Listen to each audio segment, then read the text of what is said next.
Hello and welcome to 9 to 5 Fitness, a podcast about how to incorporate a healthy lifestyle into a 9 to 5 work week. Presented by Sunny Health and Fitness. And instead of ads, this episode is brought to you by the number 77, a great way to target your legs and back.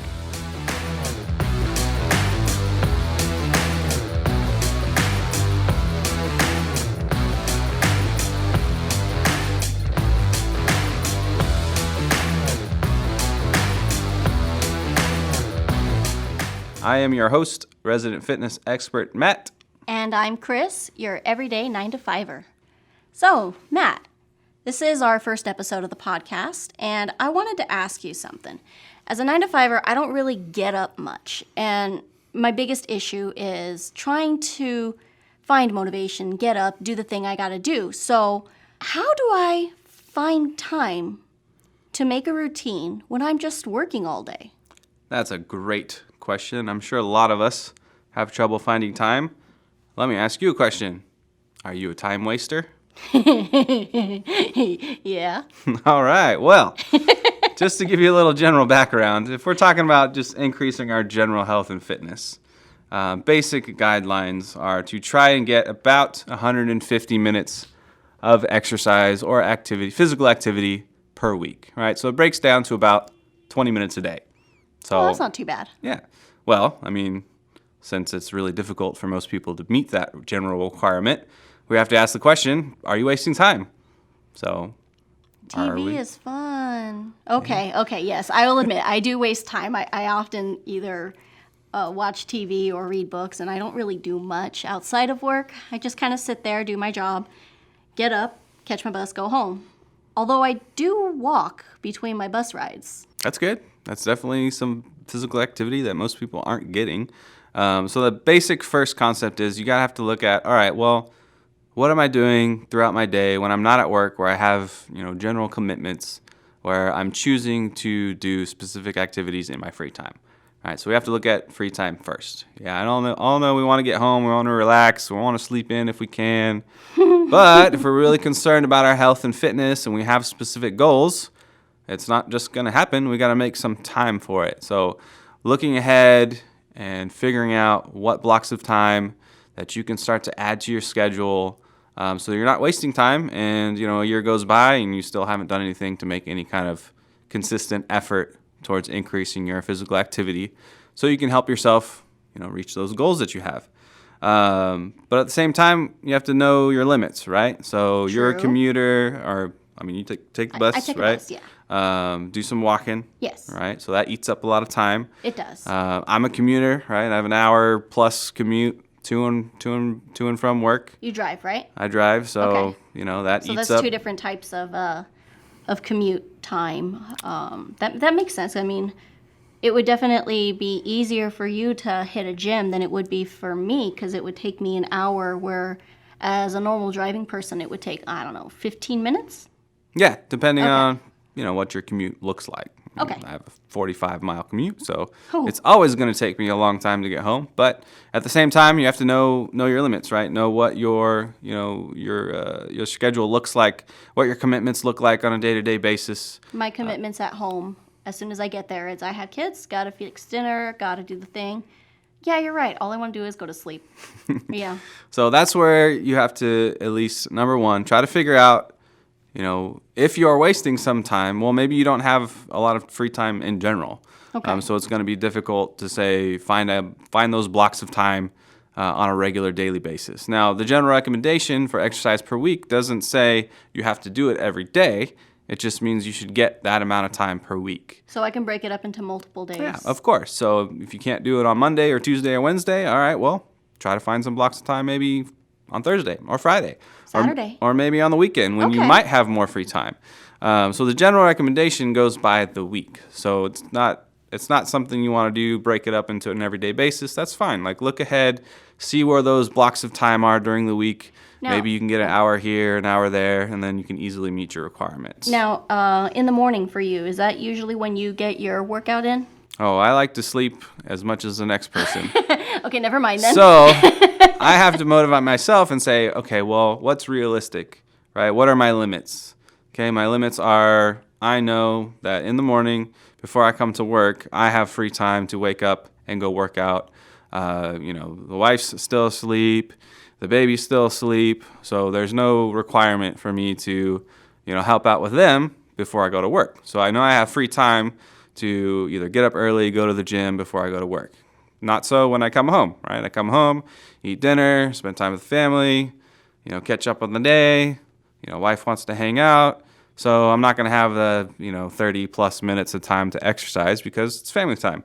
And then I get tired and I want to go to sleep just like everybody else. Yeah. So my opportunity is going to be, waking up early, trying to motivate myself to go to bed a little bit earlier so I can wake up, have the energy to get to the gym, work out before work. I think my issue is going to be relegated to little spots of time. Maybe during my morning walk, during my home walk, maybe during lunch. I don't think I'm going to have a long block period of time, but I can probably squeeze in something on the weekend. Yeah, and that brings us into our next point, which is identifying opportunities. Right? So we already talked about if we can't find 20 minutes of free time every day, Squish it somewhere. Yeah, let's look ahead and see if we can find some larger blocks of time maybe on the weekend, right? If it's after work, if it's before work, if it's on a lunch break, if it's during the weekend.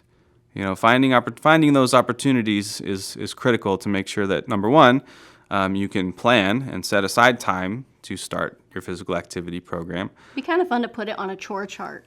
Yeah, that would work. That would work too, right? I don't know if we want to call it a chore. No. But it would be fun to put it in there. Be that has a little bit of a negative connotation, especially if we're going to true. try to, tell our kids their chore is to work out. But that definitely might not get them motivated. But if that helps for some people, great. Yeah, it's part of scheduling, right? Chore chart's just another way of doing that. So my activity chart. I should call it that. There you go. Chart. Even better. I like that. I might start using that. I'm going to have to do that. I'm going to steal that from you. Hey. All right, cool. So if we've identified opportunities, we kind of know what our limits are. We know, okay, there's no way I'm going to wake up early and go to the gym. So I'm going to have to do it when I come home, or your life's going to be crazy busy when you get home after work, so there's no way you can do it after work. You're just way too tired. So you're identifying those opportunities where you can add some time. Maybe you've got free time on the weekend. Great. Sweet. You can really get after it and plan some extended activity over the weekend. After that, you got to create your plan of action, right? Plan of action, okay. If the more we plan, the more we're held accountable by that plan. We can see it ahead of time. It's part of our schedule. Or more likely not to forget about it. So that's what you got to do. You got to look ahead each week, identify those opportunities, put them on the schedule, put them on the chore chart, however you want to call, whatever you want to call it, just so it's there, it, you can see it, and you don't forget about it, right? Because life happens, and we all forget about the things that we try to plan if they're extra and they're not part of our general everyday 9-to-5 schedule.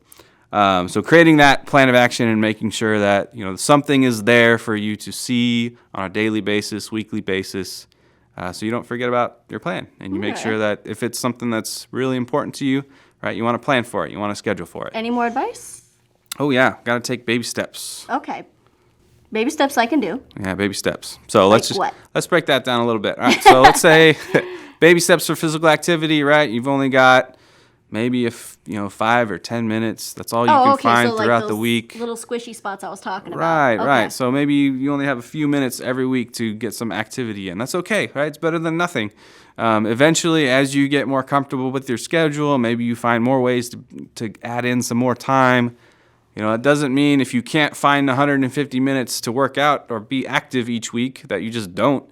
You got to start somewhere, right? It's good to get anything. It's better than 0 minutes. Okay. So taking those baby steps, whether it's taking the stairs, at work, whether it's parking further away in the parking lot from your work, any ways that you can start to add a little bit more physical activity throughout the day, because you don't have to do it all at once.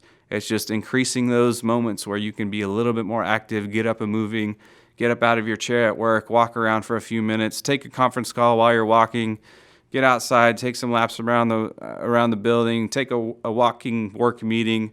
Schedule some time on your phone, like an alarm saying, "Hey, 5 squats now." There you go. Yeah, good reminders, right? Break it up. You don't have to block out a chunk of 20 minutes, because sometimes people are like, "Wow, where am I going to find 20 minutes?" Well, maybe you have a few minutes here and there, and that adds up throughout the day. That makes sense. Okay. So taking those baby steps, making sure that you're not overwhelmed with, "Wow, I got to be able to get 20 minutes every day. That's impossible. Like, I don't even know where I can find that time. I don't even sleep that much. So anyway, Not a good thing, no. after you take those baby steps, you find that things are working for you, then you can adjust, right? You can move forward. Maybe you find some more time. Maybe your schedule lightens up. Maybe more opportunities come into play. Maybe you have a vacation. Yeah, maybe you have extended vacation would be great. Definitely. Hopefully people are more active on vacation. I don't really know. I mean, it's possible. People can go out hiking on their vacation, or they can be like me and choose to watch TV. I'll break that habit, I swear. Yeah. Generally, vacations for me don't seem to be filled with a lot of physical labor, but it's sleep time. For some people do, which is great. Definitely can plan a more active vacation. I definitely recommend it. Now, I'll keep that in mind for when I take my next one. So just some more kind of personal goals or personal ways that I kind of establish my schedule. Again, remember, identify those opportunities. I try not to waste time in the morning, wake up a little bit earlier, get to the gym, because I know I'm not going to be able to do it when I get home. So identifying those days that best fit with my schedule. Mondays usually aren't a great day for me. Commute. So more of the middle of the week for me personally works out because during the middle of the week I want to make sure that I'm getting everything organized and together, and then I can wake up early after a long weekend, making sure that I catch up on my sleep. And then for me, I always identify opportunities during the weekend because it's just hard to work out during the week. So if I get a couple workouts in during the week, then I know, all right, I can, get one or two over the weekend, and, I'll get way more than my 150 minutes per day. So just identifying those personal opportunities for you, because it's going to be different for everybody. That's true. That is true. Plan of action next, right? Plan of action, yes. So after you thought about it, do it. Yep, take those steps. Set a reminder, get some accountability for it. Take it one step at a time, and then adjust and move forward. Are we going to do an episode on accountability? Oh, yeah. I'm sure we're going to come up with an accountability episode for sure. Scary. Oh, yeah, definitely. No, that's good. We want accountability, not scary. It's scary for me. Make you actually get something accomplished is always a good thing. You're going to call me out. All right, we're going to go ahead and wrap it up. We want to thank you for joining us here at 9 to 5 Fitness. This is our first episode, so bear with us. It will get better over time. I promise. We'll get better. Yeah, we'll get better. Hope you enjoyed the show and learned something useful to help you on your journey to a healthy lifestyle. If you want to learn more about this topic and more, you can check out our show notes or visit us at sunnyhealthandfitness.com. Today's episode is going to be sponsored by the number 77 Squat Assist machine. It's a great way to train your hips and back into a comfortable and low impact way, right? Oh, yeah. Yeah, so it keeps it easier for you. Great piece of I'm learning to squat still. It's a great machine. Great machine. Wonderful. Great machine. You can follow us on Twitter, Instagram, Facebook, Pinterest. Again, sunnyhealthandfitness.com. Come back next time when we talk about what equipment I should get if I am limited on space.